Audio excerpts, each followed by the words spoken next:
ਇੱਕ ਯਹੂਦੀ ਸੀ, ਬੜਾ ਮਾਲਦਾਰ ਸੀ, ਬੜਾ ਤਕੜਾ ਬੰਦਾ ਸੀ। ਅੱਛਾ। ਉਹਦੇ ਨਾਲ ਇੱਕ ਮੁਸਲਮਾਨ ਸੀ, ਉਹਨੇ ਗੁਲਾਮ ਖਰੀਦਿਆ ਹੋਇਆ ਸੀ। ਅੱਛਾ।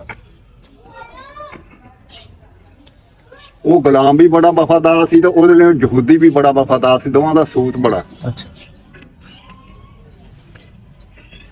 ਉਹ ਆਪਣਾ ਮੁਸਲਮਾਨ ਕਹਿਣ ਲੱਗਾ, ਮਦੀਨੇ ਜਮਾ ਸੀ, ਉੱਥੇ ਕੋਈ ਜਲਸਾ ਸੀ ਮਦੀਨੇ। ਹਾਂ।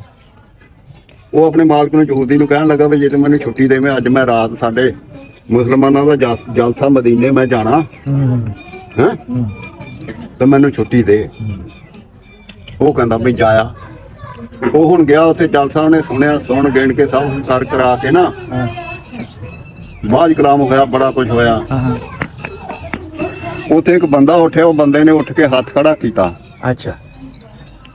ਉਹਨੇ ਕਿਹਾ ਵੀ ਜੇ ਕੋਈ ਮੈਨੂੰ 400 ਦਿਨਾਰ ਦੇਵੇ ਨਾ, ਉਹਦੀਆਂ 4